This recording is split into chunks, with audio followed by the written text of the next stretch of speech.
को करीब 1:30 बजे ठंडा तरबूज जूस पीते हुए ओम प्रकाश चौटाला ने घोषणा कर दी कि वे राष्ट्र हित में वाजपेयी सरकार को दोबारा समर्थन दे रही है। तो वहीं सरकार के खेमे में खुशी की एक लहर से भी दौड़ गई।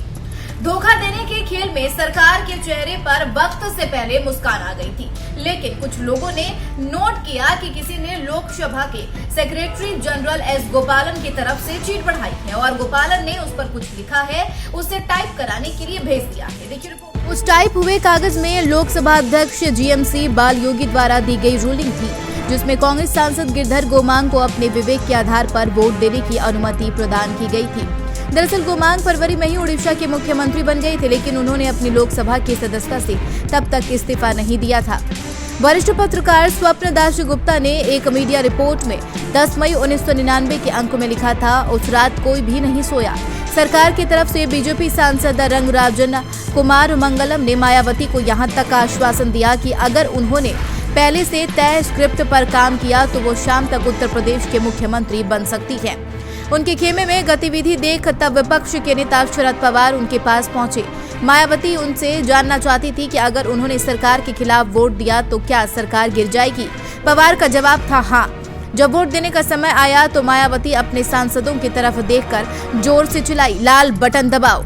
प्रधानमंत्री के तौर पर वाजपेयी सरकार की सबसे बड़ी ट्रेजेडी रही। उनकी सरकार को भी हनीमून पीरियड नहीं मिला। वाजपेयी पर हाल ही में एक किताब Vajpayee the years that changed India लिखने वाले शक्ति सिन्हा के बताती हैं, एक तो सरकार बनने में बहुत तकलीफ हुई, बन भी गई तो पहले दिन ही मंत्रालय को लेकर पार्टियों के बीच झंझट शुरू हो गई। हफ्ते भर के अंदर 2 मंत्रियों को इस्तीफा देना पड़ा, इससे काफी हार्ट बर्निंग हुई।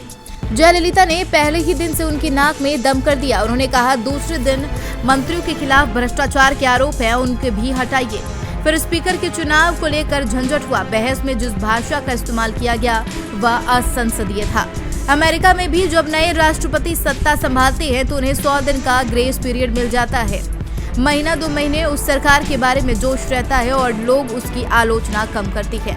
अटल बिहारी वाजपेयी इससे वंचित रहे, उनको ये नहीं नसीब हुआ। जयललिता चाहती थी उसके खिलाफ सभी मुकदमे वापस लिए जाएं और तमिलनाडु के करुणानिधि सरकार को बर्खास्त किया जाए। इसके अलावा वो सुब्रमण्यम स्वामी को वित्त मंत्री बनवाने पर भी जोर दे रही थी।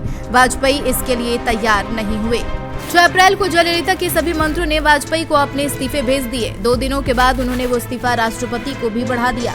एक दिन बाद अन्नाडीएमके के समन्वय समिति से अपने सदस्यों को बाहर बुलाया गया।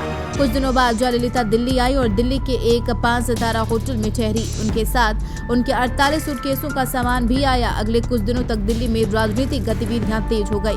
11 अप्रैल को 11 बजे राष्ट्रपति से मिलकर उन्होंने वाजपेयी सरकार से समर्थन वापसी का पत्र दे दिया।